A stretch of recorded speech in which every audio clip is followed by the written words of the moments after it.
추미애 전 법무부 장관이 대선 출마를 공식 선언했습니다. 윤석열 전 총장의 대항마임을 어필하며 본인을 꽝 잡는 매에 비유했는데 슬로건도 노무현, 문재인 전 대통령을 떠올리게 하는 사람이 높은 세상으로 정해 강성 친문 성향의 민주당 지지층으로부터 상당한 지지를 받을 것으로 보입니다. 계속해서 말이 도는 윤석열 엑스파일에 대해서는 볼 필요도 없다며 애초에 문제가 많다면서 일갈했는데 그러다 오히려 꽝을 키워줄 수도 있다는 내부 비판도 나왔습니다. 진보 성향의 시민단체로 알려져 있는 경실련이 문재인 정부 출범 이후 4년간 서울 30평 아파트 가격 평균 상승률이 자그마치 93%에 달한다는 조사 결과를 발표했습니다. 17% 올랐다고 한 문재인 정부의 통계가 거짓이라는 건데 이를 두고 대통령이 국민을 속인 것이라며 정면 비판했습니다.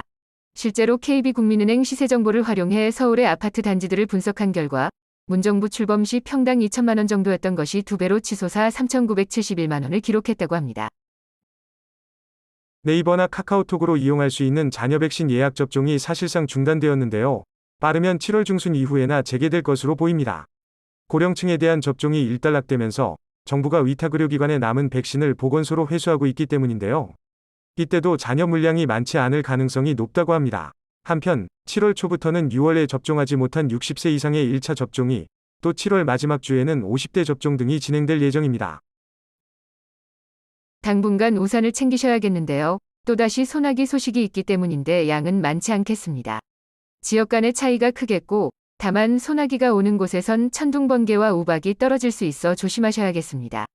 날은 그리 덥지 않은데 서울 아침 18도, 한낮 28도 선이 되겠고 당분간 30도를 넘는 더위는 없을 것으로 보입니다.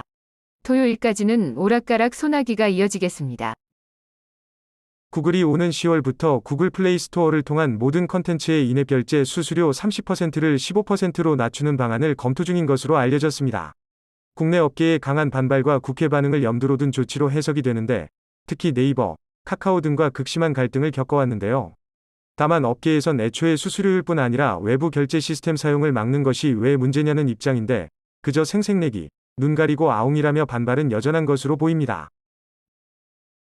일본에서는 아직 부인이 남편의 성을 따르고 있죠. 성을 포함한 이름은 그 사람의 정체성인데 쓰지 못하는 사람은 불이익이 크다며 불합리하다는 여론이 확산되어 왔는데요. 일본의 최고재판소가 이를 규정한 법이 헌법에 위배되지 않는다는 판단을 내렸습니다. 실제로 현재 여론은 바꾸자는 게 대세로 들어섰는데 집권 자민당 중심의 보수적 의원들은 부부가 다른 성을 쓰면 가족의 정이 깨진다는 반론을 펼쳐온 것으로 알려졌습니다. 그럼 오늘도 좋은 하루 보내세요.